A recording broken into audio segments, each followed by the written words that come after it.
بسم اللہ الرحمن الرحیم۔ سورہ ممتحنہ، سورۃ نمبر 60۔ شروع کرتا ہوں اللہ تعالیٰ کے نام سے جو بڑا مہربان نہایت رحم والا ہے۔ یا ایہا الذین آمنوا لا تتخذوا عدوی وعدوکم اولیاء تلقون الیہم بالمودة وقد کفروا بما جاءکم من الحق يخرجون الرسول وإياكم أن تؤمنوا بالله ربكم إن كنتم خرجتم جهادا في سبيلي وابتغاء مرضاتي تسرون إليهم بالمودة وأنا أعلم بما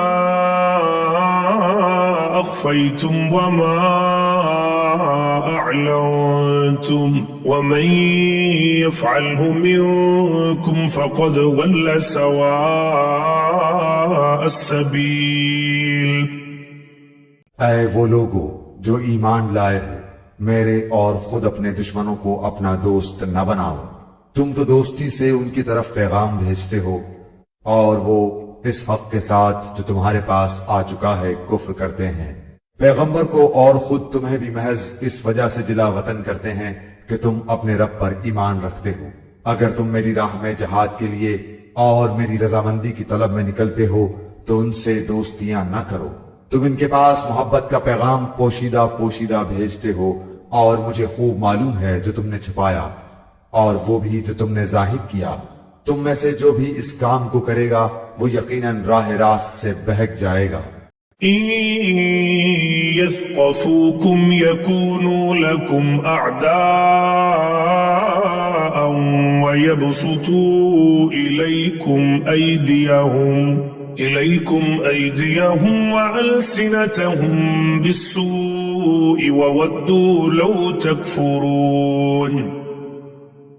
اگر وہ تم پر کہیں قابو پالیں تو وہ تمہارے کھلے دشمن ہو جائیں اور برائی کے ساتھ تم پر دست درازی اور زبان درازی کرنے لگیں اور دل سے چاہنے لگیں کہ تم بھی کفر کرنے لگ جاؤ۔ لن تنفعكم أرحامكم ولا أولادكم يوم القيامة يفصل بينكم واللہ بما تعملون بصیر۔ تمہاری قرابتیں، رشتہ داریاں اور اولاد تمہیں قیامت کے دن کام نہ آئیں گی۔ اللہ تعالیٰ تمہارے درمیان فیصلہ کر دے گا اور جو کچھ تم کر رہے ہو اسے اللہ خوب دیکھ رہا ہے۔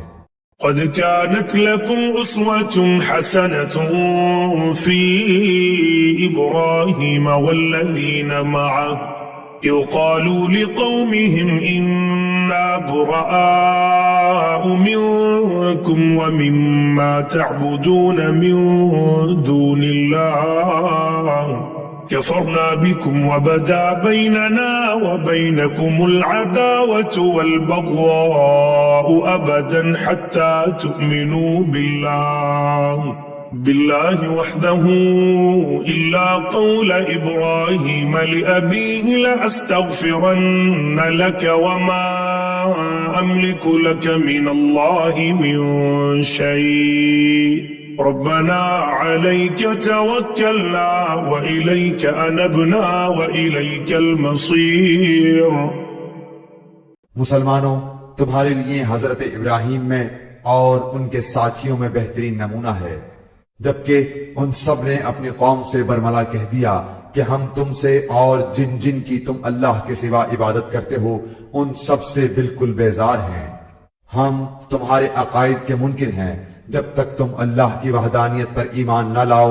ہم میں تم میں ہمیشہ کے لیے بغض و عداوت ظاہر ہو گئی، لیکن ابراہیم کی اتنی بات تو اپنے باپ سے ہوئی تھی کہ میں تمہارے لیے استغفار ضرور کروں گا اور تمہارے لیے مجھے اللہ کے سامنے کسی چیز کا اختیار کچھ بھی نہیں۔ اے ہمارے پروردگار، تجھی پر ہم نے بھروسہ کیا ہے، اور تیری ہی طرف رجوع کرتے ہیں اور تیری ہی طرف لوٹنا ہے۔